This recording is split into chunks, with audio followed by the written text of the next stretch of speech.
Good morning students. आत्म परिचय में जैसे कि मैंने इसके पार्ट 1 में बताया था कि कवि कहते हैं कि मैं दुनिया के सभी परेशानियों को, व्यथाओं को अपने सिर पर लेकर घूम फिर रहा हूँ, फिर भी मैं क्या है, दुनिया को जितने भी तनाव उनको सिर में लेकर घूम फिर रहा हूँ, लेकिन फिर भी दुनिया के लिए प्यार का संदेशा बांटता फिरता हूँ। कभी अपनी प्रेयसी की यादों के सहारे जी रहा है। कभी कहता है मैं स्नेह रूपी शुरा मतलब होता है मदिरा का पान करता है, स्नेह प्रेम का। कभी दुनिया के लोगों का ध्यान नहीं रखते कि भाई क्या दुनिया के लोग क्या कहेंगे, क्योंकि दुनिया के लोग उसी की प्रशंसा करते हैं जो उनकी बुराई करते हैं, उसी को पूछते हैं जो उनकी बुराई करते हैं, उनकी प्रशंसा करते। दुनिया जिसकी प्रशंसा करे वही आपको सम्मान देगा, वही आपको पूछेगा। कभी कहता है मैं स्वतंत्र गायन पर, अपनी अभिव्यक्ति पर भरोसा करता हूँ, विश्वास करता हूँ, इसलिए कभी कहता है कि मेरे जो उद्गार हैं वो मेरे मौलिक उद्गार हैं, जो मैंने लिखा है, जो कहा है, मेरे दिल की आवाज़ है और मैं उसे दुनिया को उपहार स्वरूप जो तो बांटना चाह रहा हूँ। इस दुनिया में सब कोई आधा अधूरा है, कोई पूर्ण नहीं है, इसलिए यह दुनिया मुझे पसंद नहीं है। इसलिए वो कभी कहता है कि वह स्वप्न एक कल्पना जगत की दुनिया बना करके और अपने मन के अनुरूप जो तो, सोच के अनुरूप जो तो इमेजिनरी वर्ड का कंस्ट्रक्शन कभी कर रहा है। कभी कहता है कि मैं दुनिया की पीड़ा को अपने हृदय में जलाता हूँ। मेरे हृदय में क्या आग जलती है? क्यों जलती है हृदय में आग? क्योंकि दुनिया का दुख दर्द देकर के कभी पीड़ित हो रहा है। ठीक है, कहता है, कभी कहता है सुख का समय हो चाहे दुख का समय हो, मैं दोनों को एक जैसा मानता हूँ। दुनिया के लोग मुक्ति का रास्ता ढूंढते हैं और मैं क्या है, प्रकृति के साथ में, समय के साथ में अपने जीवन का निर्वहन करना चाहता हूँ। मेरे यौवन में उन्माद है, लेकिन उस उन्माद में भी अवसाद समाया हुआ है। क्यों? मस्ती में गहरा दुख क्यों समाया हुआ है? क्योंकि कभी को बाहर तो वो हंसता है, लेकिन किसी की यादों के सहारे, उनको जब याद, किसी अपने प्रेयसी को याद करता है तो अंदर अंदर वह रोने लगता है। बच्चों, ये कल जो मैंने आप लोगों को बताया था, ये उसका अंश है। अब इसके बाद आज जो हम आपको बताने जा रहे हैं, इसमें कभी इस पाठ का सबसे महत्वपूर्ण पैराग्राफ यही है जो ज़्यादातर पूछा जाता है। अगर इस पाठ से पूछा जाएगा तो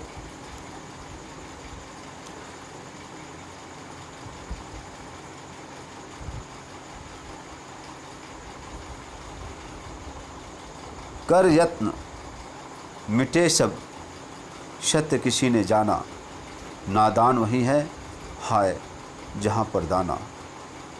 फिर मुड़ना क्या जग जो इस पर भी सीखे, मैं सीख रहा हूँ सीखा ज्ञान भुलाना। कवि कहता है दुनिया के लोगों को देखकर, कवि कहता है कि दुनिया के लोग तो मूर्ख हैं। मूढ़ मतलब होता है मूर्ख। क्या दुनिया के लोग मूर्ख नहीं हैं? क्यों दुनिया के लोग क्यों मूर्ख हैं? जो कि देख करके भी सीखते नहीं।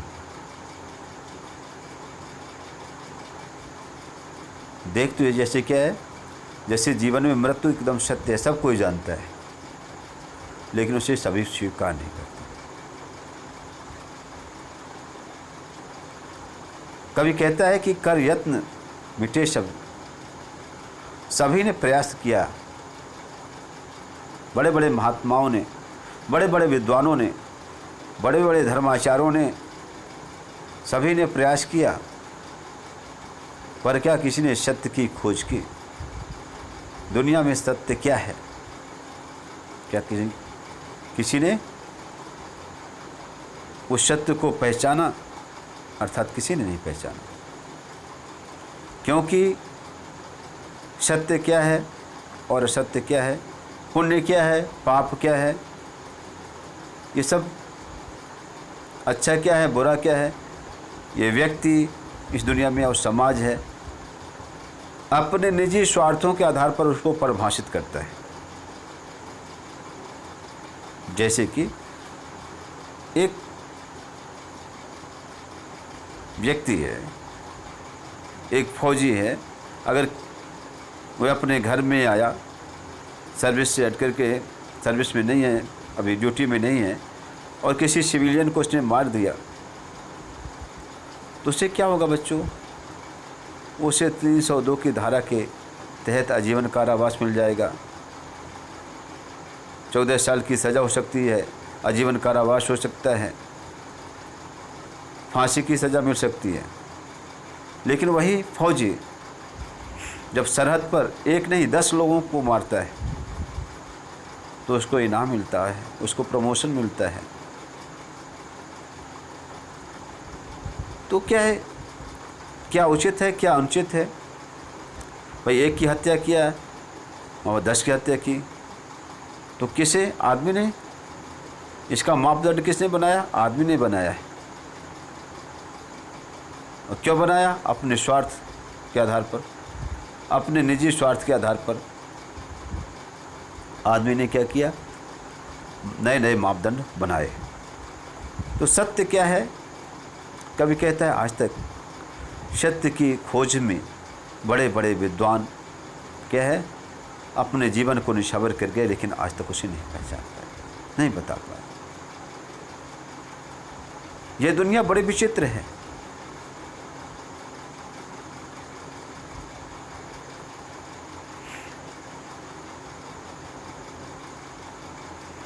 क्योंकि यहाँ पर नादान वही हाँ, जहाँ पर दाना है, जहाँ पर धन दौलत है, दाना पानी नहीं कहते, धन दौलत खाने को जहाँ मिल रहा है, तो जहाँ पर खाने पीने को मिल रहा है, जहाँ पर दाना है, वहीं पर नादान मनुष्य क्या है?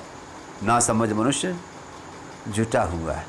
जहाँ पर खाने पीने को मिल रहा है, जहाँ पर क्या है, वहीं पर क्या है? मनुष्य सांसारिक जगत में क्या है? वहीं पर जुटा हुआ है। और यह मूर्ख मनुष्य नहीं जानता कि यह जीवन क्षणभंगुर है। इससे उसने आज तक नहीं कुछ सीखा। क्योंकि बच्चों, यह जीवन क्या है? शाश्वत नहीं है ना? यह मनुष्य का जीवन तो क्या है? जैसे पुल पर पुलिया नहीं होती है, पूरा संसार एक पुलिया है ना, पुलिया वहाँ पर क्या, उससे आदमी को क्या गुजरना है। पुलिया पर घर नहीं बनाया जा सकता। इसी तरीके से क्या है, इस जीवन, इस धरती में, इस क्या दुनिया में हमेशा लंबे समय तक किसी को नहीं रहना है।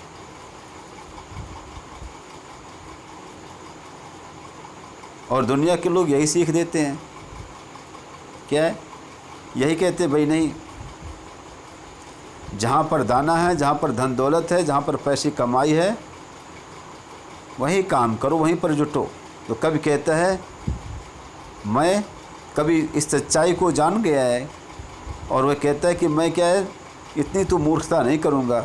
और कहता है कि मुझे जो भी ऐसे संस्कार दिए जा रहे हैं, जो मुझे बताया जा रहा है, उन सब बातों को, दुनिया ने जो मुझे सिखाया है, उन बातों को भूल करके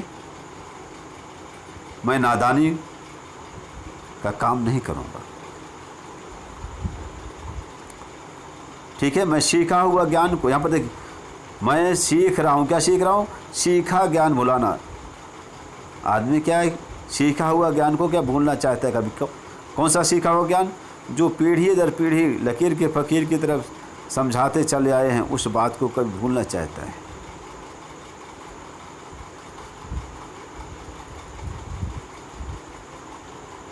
ठीक है,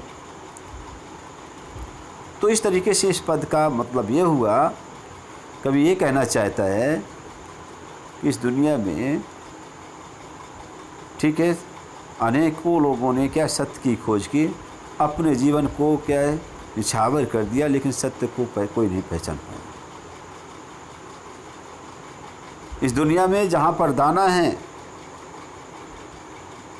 हमारी दुनिया क्या है, जहाँ पर दाना है, जहाँ पर खाने पीने को मिल रहा है, वहीं पर नादान मनुष्य क्या है, बेसमझ मनुष्य क्या है, वहीं पर जुट जाता है। उसी काम को उचित समझता है, उसी काम को बेहतर समझता है जहाँ पर उसे खाने पीने को मिलता है, जहाँ पर उसे कमाने के लिए मिलता है, जहाँ पर 2 पैसे मिलते हैं, वहीं उसी काम को अच्छा समझना शुरू कर देता है। यह दुनिया मूर्ख है। सब कुछ देखने के बाद में भी क्या वो सीखने को नहीं चाहती, सब कुछ जानते हुए भी क्या वो नहीं जानती, या अनजान बनी हुई है। इसलिए कभी कहता है मैं लकीर का फ़कीर नहीं हो सकता। मुझे जो सिखाया गया है अभी तक, मैं उन सब बातों को भूल करके और क्या है अपने नए ढंग से जीना चाहता हूँ। कभी आगे कहता है मैं और जग और कहीं कहाँ का नाता। इस संसार जगत में कभी कहता है मेरी सोच अलग है, मेरे विचार अलग हैं, और जग दुनिया के लोगों के विचार और हैं। और जब हमारे विचार दुनिया के लोगों के विचारों से तालमेल नहीं खाते हैं, तो हमारे और दुनिया के लोगों के बीच में रिश्ते कैसे मधुर हो सकते हैं।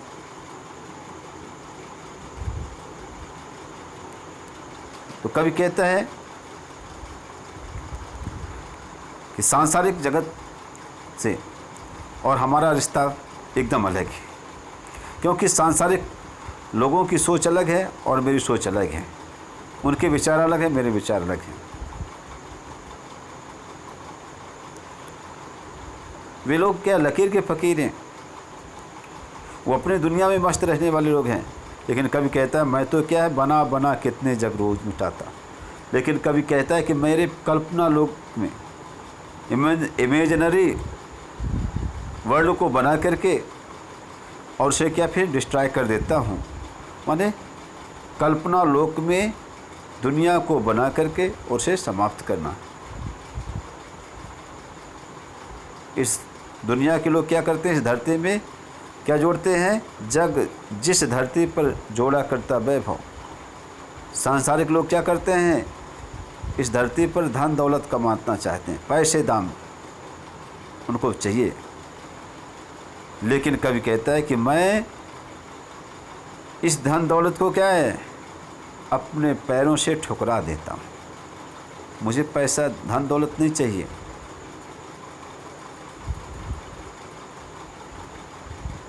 ठीक है, क्यों नहीं चाहिए? क्योंकि ये क्षणभंगुर है। जीवन का उद्देश्य पैसा कमाना नहीं है। ठीक है, इसलिए कभी कहता है कि मैं इस धन वैभव को इकट्ठा करने के चक्कर में नहीं पड़ता। आगे कभी कहता है मैं निज रोदन में राग लिए फिरता हूँ। विरोधाभास बातें हैं। देखिए, रो रहा है फिर राग कैसे। शीतल वाणी में आग लिए फिरता हूँ, शीतल वाणी में फिर और आग कैसे। कभी कहता है कि यहाँ पर आशय ये है कि कभी जब कविता लिखता है तो उसके क्या अंतर्मन के उद्गार होते हैं। और ये बताया गया है बच्चों कि वियोगी होगा पहला कवि, आह से निकला होगा गान। गान जो निकलता है आहों से निकलता है। दिल का दर्द जो होता है वो कविता का रूप धारण करता है। तो कवि कहता है कि मैं तो रो रहा हूँ, माने मेरी कविता है, ये छंद है, ये मेरे क्या है, आंखों के आंसू हैं। लेकिन रोना भी मेरा क्या है, गाने की तरह गीत के रूप का धारण कर लेता है।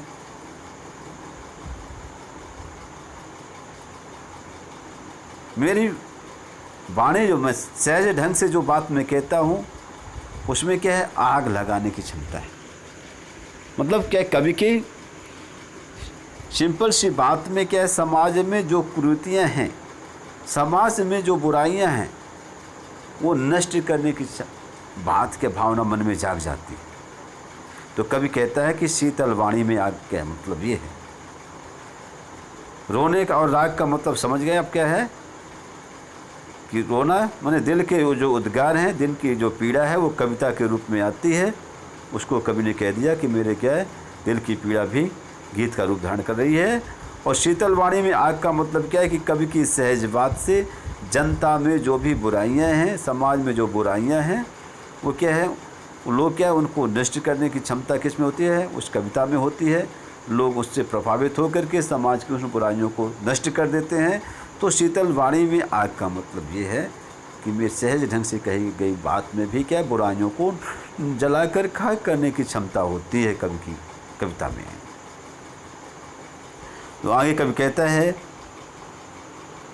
हो जिस पर भूपों के प्रासाद निशावर, मैं वह खंडहर का भाग लिए फिरता हूँ। कवि कहता है कि मेरे हिस्से में क्या है, मेरे हिस्से में खंडहर है, दुख दर्द और पीड़ा है, वीरानगी है। जिनका घर नहीं क्या है, जो अतीत में जाकर के क्या, जो जिनका विनाश होगा, जो सर्वहारा वर्ग है, जिनका सब कुछ खंडहर हो गया है, जिसकी ज़िंदगी ही खंडहर हो गई, वीरान हो गई है। तो कविता की विषय वस्तु क्या है, कवि की विषय वस्तु क्या है, ऐसे लोगों का जीवन होती है। तो कवि कहता है कि मेरे क्या है, कवि के लिए चाहे कितने बड़े बड़े क्या है, एक सच्चे कवि के लिए चाहे जितने बड़े बड़े प्रलोभन क्यों दिए जाएं, लेकिन कवि उन प्रलोभनों से हट करके कहता है कि मैं क्या है, मुझे क्या चाहिए, मुझे पैसा नहीं चाहिए, ठीक है, मुझे राजाओं के किले नहीं चाहिए, बल्कि मुझे क्या है, मेरी कविता की विषय वस्तु राजाओं के किले नहीं होंगे।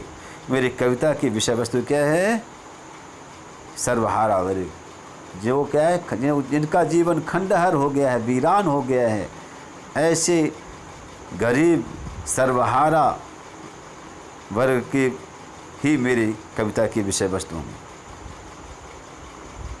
वो हमारे हिस्से में आए। आगे कभी कहता, मैं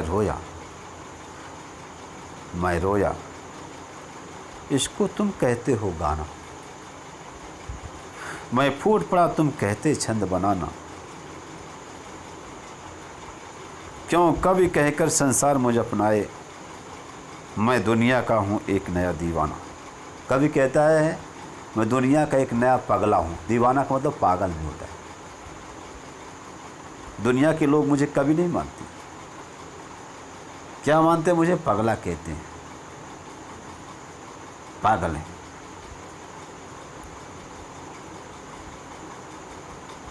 क्या सोच में अंतर है। कभी कहता है मैं जो कविता लिखता हूँ और उस कविता का काव्य पाठ करता हूँ, तो वास्तव में कविता क्या है, वह मेरे दिल की पीड़ा है, मैं रोता हूँ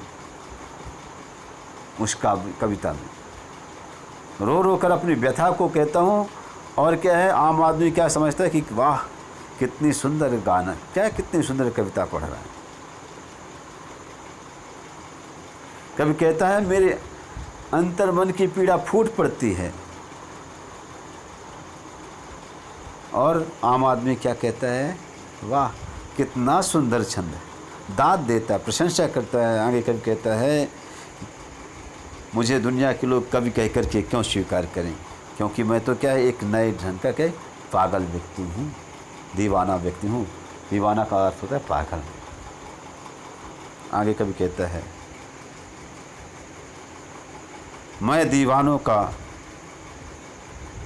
वेश लिए फिरता हूँ, मैं मादकता निःशेष लिए फिरता हूँ, जिसको सुनकर जग झूम झुके लहराए, मैं मस्ती का संदेश लिए फिरता हूँ। कवि कहता है, ये भी इम्पॉर्टेंट पंक्ति है। कवि कहता है कि वास्तव में मैं पागलों के वेश में घूम रहा हूँ दुनिया में, और इस मेरे पागलपन में क्या है? मादकता है, नशीलापन है। निःशेष, निःशेष मतलब जिसमें कुछ भी न बचे, माने अकूत, अटूट, बहुत अधिक मात्रा में क्या है? मस्ती भरी हुई है मेरे काव्य में। और उसको सुन करके, काव्य का सच्चा काव्य वही है जिसको सुन करके दुनिया के लोग मस्ती से झूमने लगे।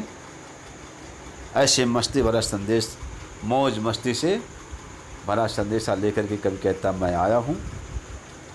इस तरीके से बच्चों, ये कविता की पहली कविता आत्मकथ्य, सॉरी आत्मपरिचय जो है तो पूरा होता है। ये कविता हो गई। इसके बाद दूसरी अभी कविता है, दिन जल्दी जल्दी ढलता है। इस कविता को भी आपको हम बताएंगे सबसे पहले अगले वीडियो में। अभी आपको हम जो बताना चाह रहे हैं इसके प्रश्न उत्तर। पहली कविता की कविता, एक और जग में जग का भार लिए घूमने की बात करती है, तो दूसरी ओर मैं कभी न जग का ध्यान किया करता हूँ। ये विपरीत से लगते इन कथनों का क्या आशय है? देखिए, कवि कहता है कि मैं जग जीवन का भार लिए, एक तरफ जग के जीवन के माने दुनिया के लोगों के जीवन में जितने भी भार हैं, जितनी भी परेशानियां हैं, कवि उन परेशानियों को अपने सिर पर ढोता फिर रहा है। इसका आशय यह है कि समाज में जितने भी विसंगतियां हैं, जितने भी दुख और दर्द के कारण हैं, तो एक कवि क्या है, समाज की उस पीड़ा को क्या करता है, अपनी पीड़ा समझ करके और कविता का सृजन करता है। कवि इसलिए कहता है कि मैं जग जीवन का भार लिए फिरता हूँ। दुनिया संसार की जो मुसीबत है, परेशानियाँ हैं, उसका सरोकार किससे? कवि से रहता है। और कवि उन्हीं विषय वस्तुओं पर क्या है, आधार बना करके कविता लिखता है। इसलिए जग जीवन का भार कवि लिए है। फिर आगे कवि ने दूसरे उसमें कहा कि मैं कभी न जग का ध्यान किया करता हूँ। इस कहने, इस पंक्ति का आशय यह है कि कवि कहता है कि दुनिया के लोग क्या है, इस दुनिया की विशेषता है, पहचान है कि यहाँ पर क्या है, हर किसी पर टीका टिप्पणी करते हैं, कितना भी कोई अच्छा काम करे। श्री रामचंद्र और श्री सीता माता पर, उनको बड़ी, उन पर भी, उनके चरित्र पर भी उंगली उठाने वाले लोग इस दुनिया में हैं। तो कवि कहता है कि हम अपने तरफ से क्या है, नेक दिल से नेक काम करते हैं। दुनिया के लोग क्या कहते हैं, क्या करते हैं, क्या कहते हैं, इससे हमारा कोई सरोकार नहीं है। क्योंकि दुनिया के, ठीक है, एक गीत है ना, कुछ तो लोग कहेंगे लोगों का काम है कहना।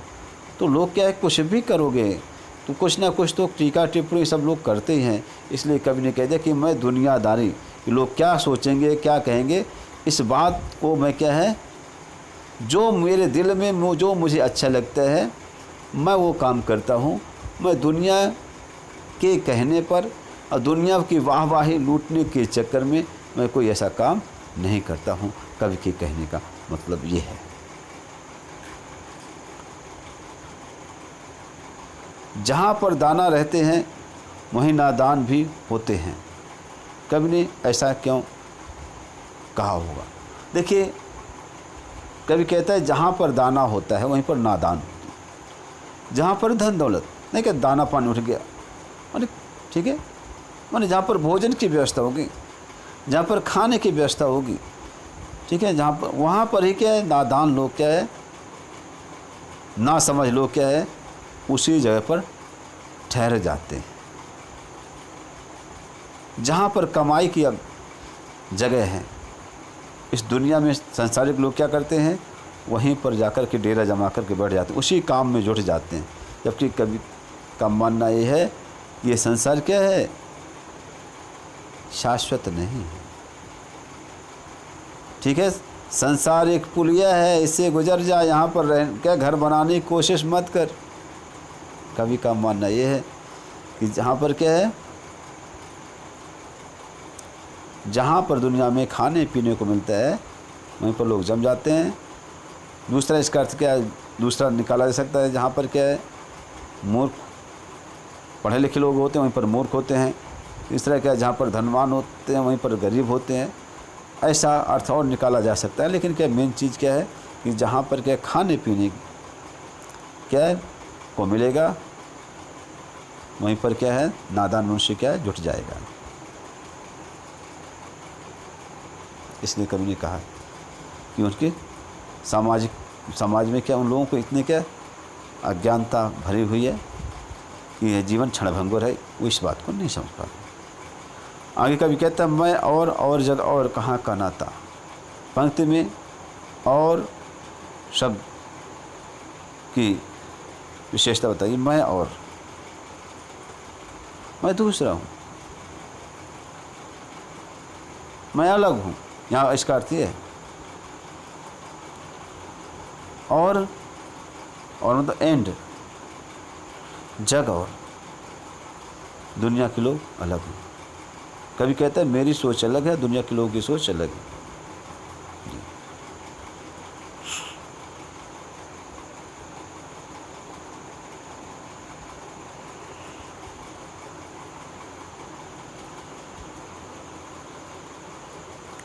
अगला है,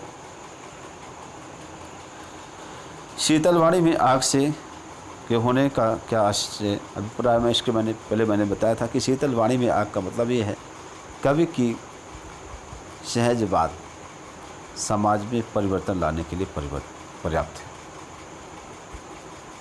इसलिए कवि ने कहा कि शीतलवाणी में सहज ढंग से भी बात अगर जो कही जाती है, समाज की समस्याओं को जिसमें क्या कवि उठाते हैं, तो समाज की बुराइयां जो होती हैं वो क्या है, जैसे आग में कूड़ा करकट जल करके नष्ट हो जाता है, उसी तरीके से सामाजिक बुराइयां भी क्या है, कवि की कविता के प्रभाव में आकर के वो नष्ट हो जाती हैं।